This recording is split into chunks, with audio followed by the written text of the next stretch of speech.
안녕하세요. 자유통일 대한민국을 지향하는 행동하는 양심, 행동양심 유튜브 방문해 주심에 우선 감사드립니다.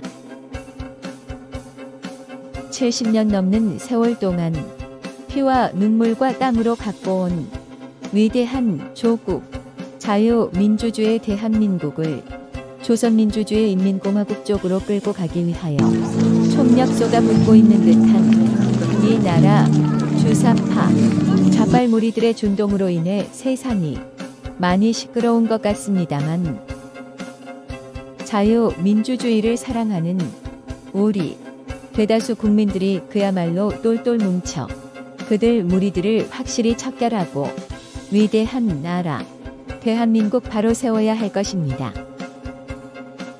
젊은 주사파 무리들 길러내던 과거를 청산하고 지금은 광화문 애국활동 그 선봉에서 맹활약하고 계시는 의인, 즉 의로우신 분 이동호 교수님의 양심선언 같은 명연서를 올려봅니다. 이 나라 주사파 무리들의 원조 가 어디인가에 대하여 한 번쯤 생각들 해보셨으면 그리하여 맹목적으로 선동에 휩쓸려 어느 누구를 존경하고 어쩌고 하는 그런 일 없었으면 하는 간절한 바람, 그런 취지에서입니다. 그런 취지에서 적어도 세상 바로잡히는 그날까지는 이동호 교수님의 양심선언, 즉 지금 바로 보내드릴 동영상을 가끔씩 반복적으로 내보낼 생각임을 미리 밝혀두는 바입니다. 반갑습니다. 이동호입니다. 저도 태어나기는 저희 아버지가 정읍 출신입니다. 그리고 선생이었고 저도 정읍 사내면에서 태어나서 근데 이제 학교를 경상도로 가시는 바람에 대부분 학교는 부산하고 울산에서 다녔습니다. 그래서 저는 전라도에서 태어나서 경상도에서 학교 다니는 정말 묘한 소유지인데 제 고향이 바로 이 이웃이라서 너무 감회가 새롭고 만나서 정말 반갑습니다. 오늘 목사님께서 전향에 관한 얘기를 하셨습니다. 제가 전대협 연대사업국장입니다. 연대사업국장이라는 것은 통일전선 사업을 하는 겁니다. 그러니까 사실은 전대협 내에서 굉장히 높은 자리입니다. 한 의장 빼고 한 두 번째, 세 번째 정도 자리입니다. 제가 주로 했던 게 야당 정치인들, 이제 김대중, 김영삼 씨 만나고 그다음에 지금 민주운동 장기표 그다음에 죽은 이런 사람들을 만나서 연대 사업을 하는 것이 제 일이었습니다. 그래서 그렇게 하다 보니까 제가 김대중 씨를 1대1로 만난 게 20번이 넘습니다. 김대중 씨의 동교동 집에 들어가서도 만났고요. 그리고 거기서 같이 1시간, 2시간 같이 밥 먹기도 하고요. 서귀호텔에서도 만나고요. 당사에서 만났습니다. 근데 제가 분명히 말씀드릴 게 있습니다. 제가 월간조선에도 이 이야기를 한 적이 있습니다. 공개적으로요. 김대중 씨는 저를 만날 때 당시에 북한의 지도부가 대남사업 지도부가 한국민족민주전선이라는 것입니다. 그것이 당시 주사파들의 지도부였습니다. 그 지도부가 당시에 구국의 소리 방송이라는 것을 통해서 구체적인 혁명론과 혁명론뿐만 아니라 구체적인 혁명의 전술과 구호까지 전부 지령했습니다. 그래서 연세대학교 내에서도 그 구국의 소리 방송을 청취팀이 있었습니다. 5개 팀이 24시간 청취했습니다. 그래서 그걸 전부 타이핑했습니다. 그리고 그 내용을 실행하려고 무지했었습니다. 근데 저는 김대중 씨가 20번 만났는데 김대중 씨 저보고 분명히 이렇게 이야기했습니다. 동지, 한민전이 이렇게 하게 하지만 무슨 이야기냐면 한민전의 지령을 이해하고 있다는 얘기입니다. 한민전이 이렇게 이야기하는데 우리가 지금 거기까지 가면 국민들로부터 외면당하니까 절반만 나갑시다. 이게 저와 김대중이 마주 앉아서 했던 나눈 대화들입니다. 이런 사람이 대한민국의 대통령이 됐던 것입니다. 제가 분명히 말씀드릴 수 있습니다. 김대중은 단 한 번도 전향한 적이 없습니다. 그는 북한의 지시를 받는 사람이었다고 분명히 말할 수 있습니다. 제가 그 증인입니다. 저는 월간조선의 이야기를 분명히 대담으로 기사하고 했습니다. 한 번도 김대중 씨 측에서 저에게 항의하는 사실을 본 적이 없습니다. 그리고 또 하나 말씀드리겠습니다. 여러분, 만일 전향을 한다면 바울처럼 해야 됩니다. 사울이 바울이 된 것처럼. 자기가 했던 것이 부끄러워야 됩니다. 저는 이 자리에 설 때마다 과거 제가 주사파했던 사실이 정말로 부끄럽고 창피하고 몸둘 바를 모르겠습니다. 내가 왜 그 이승만을 몰랐던가? 내가 왜 박정희를 적이라고 생각했던가? 그것이 부끄럽고 치욕스럽습니다. 저는 전향이 그거라고 생각합니다. 저는 10년 넘게 공부하면서요, 문제가 있다고 느끼면서 10년이 걸렸습니다. 그 마지막 순간 책을 덮으면서 하나는 이승만 때문에 울었습니다. 하나님이 이 정말 아무것도 없는 나라에 이승만이라는 사람을 준비해 두셨구나. 젊은 시절에 그를 사형장으로 몰면서 그 절체절명 순간에 하나님을 고백하게 하고 만나게 했던 그 이승만, 그가 우리 국민 전로가 아무도 모르던 자유와 민권, 민주주의를 그를 통해서 이 대한민국에 심었던 것입니다. 그것이 고마웠고, 두 번째는 이 나라를 그 전쟁 통해서 구인했던 그 하나님의, 그리고 이 땅에 아무것도 모르는 이 땅에 왔던 선교사들 목숨 걸었던 그분들이 고마웠습니다. 그리고 다시 저를 보니까 제가 저주스러웠습니다. 저는 저의 과거의 잘못들을 여러분께 고백하는 것이 저의 책무라고 생각합니다. 이것이 전향이라고 생각합니다.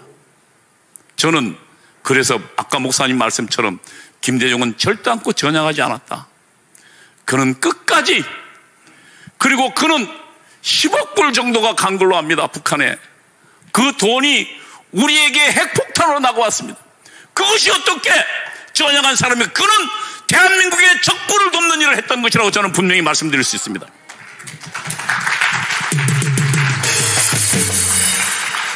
공산주의자들은 절대로 자기 입으로 자기 스스로 공산주의자느니라고 이야기하지 않습니다. 그들의 말의 의미를 찾아 들어가면 그들의 뜻을 바라볼 수 있습니다. 제가 어제 말씀드렸지만 공산주의자는 적어도 아로 단계 아니면 내가 주체사상 신봉자라고 밝히지 않습니다. 아로라고는 이석기가 있던 그 조직이 아로입니다. 그러니까 리볼루셔너리 오가니제이션, 혁명가 조직, 그리고 그 위에 최상층의 VO가 있습니다. 혁명정당. 이 두 단계들만 김일성 사상을 이야기합니다. 저는 제가 김일성 사상을 배웠습니다. 김일성 사상의 핵심은 딱 하나입니다. 그 수령이 나에게 가장 중요한 정치 사상적 생명을 주었다는 것입니다. 그리고 그 수령 덕분에 나는 영생한다는 것입니다. 여러분, 이것이 어떻게 기독교 유일신 하나님과 함께 갈 수 있습니까?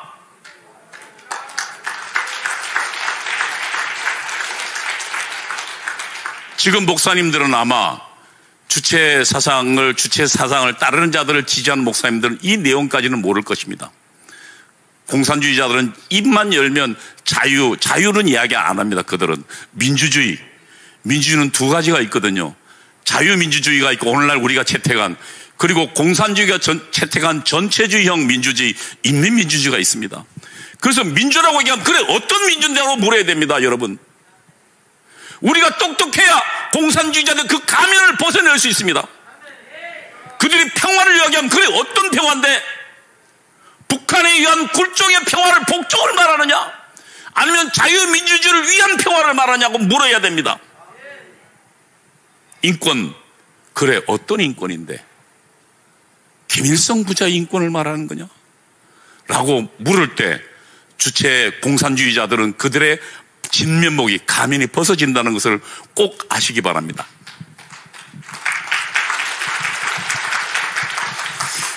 제가 배웠던 거라서 목사님이 오늘 그 농지기획에 이야기했는데 저도 좀 말씀드려 보겠습니다. 아주 핵심은 이겁니다. 북한은 농지기획 했습니다.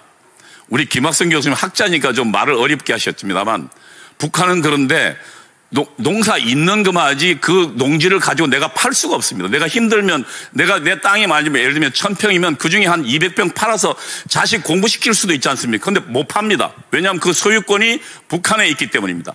그리고 매년 세는 30%씩 냈습니다.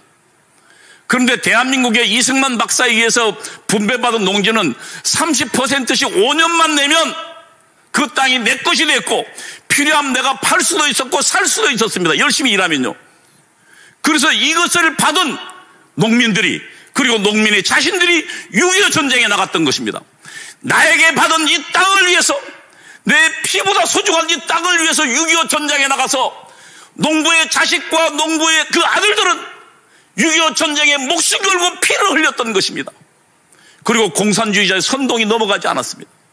대신 대한민국의 지주계급은 몰락했습니다. 아마 이 호남 지역에서 몰락한 지주계급 많습니다. 왜냐하면 증권을 받았는데 전쟁을 치르니까 쌀값은 확 올라가는데 증권은 전부 휴지 조각 됐습니다. 그래서 대한민국의 지주는 없어져 버리고 정말로 농민들이 잘 사는 나라가 되어버린 것입니다. 그 개혁을 이승만 박사가 했던 거예요.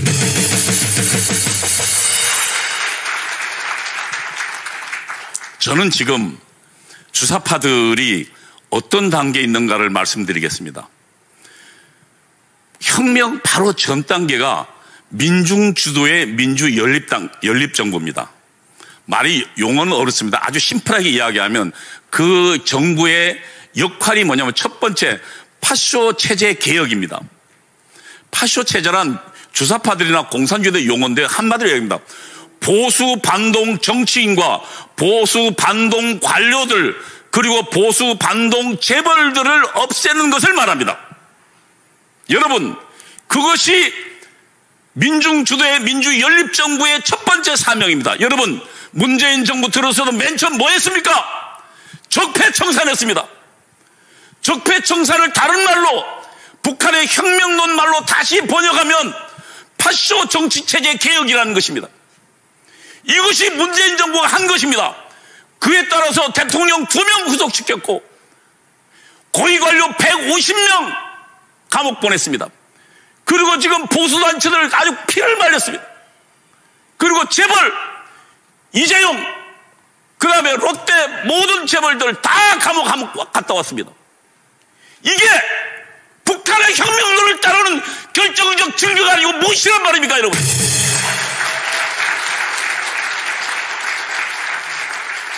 다음으로 이들의 두 번째 임무가 있습니다. 이 정부에. 그게 사회정치생활의 민주화. 여러분, 말은 그럴듯합니다. 근데 그 내부의 구체적 내용을 봐야 됩니다. 국가보안법 폐지. 여러분, 지금 국가보안법 있어도 없으나 마찬가지입니다. 위대한 수령을 위해서 충성한다고 해도 이제는 군대에서 해도 감옥 안 갑니다. 그리고 촛불 때 사회주의가 답이다라고 애들 고등학생 들고 나왔지 않습니까? 그 다음에 여러분, 군대 내 마지막 남아있던 국가보안법을 지키는 조직이 있습니다. 그게 뭡니까? 국군 기무사입니다. 그거 문재인 정부 해체시켜버렸습니다. 검찰, 경찰 지금 전부 보안경찰들 다 없어졌습니다. 그리고 우리나라의 최고의 국정원은 지금 보안 수사권이 이미 없어졌습니다. 경찰로 가 있습니다. 누구 좋으라고?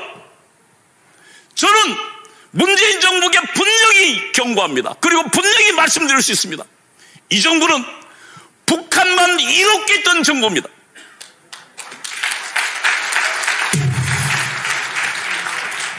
이제 이번이 대통령 선거 며칠 남지 않았습니다. 3월 9일이면 이제 3주면 대통령 선거가 납니다. 왜 체제 전쟁이라고 말합니까?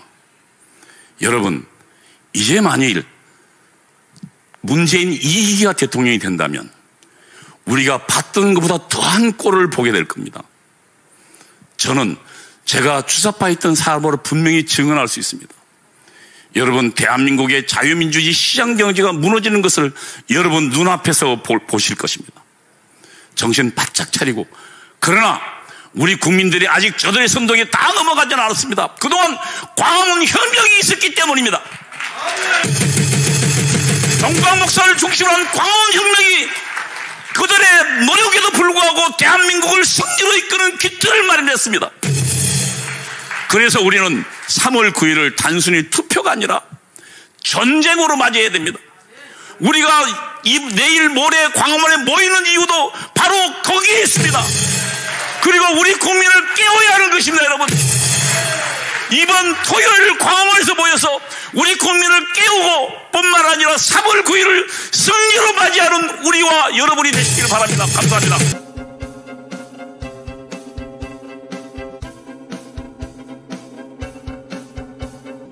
시청해주신 데 대하여 진심으로 감사드리오며 영상물이 널리 알려질 수 있도록 구독, 좋아요 부탁드립니다.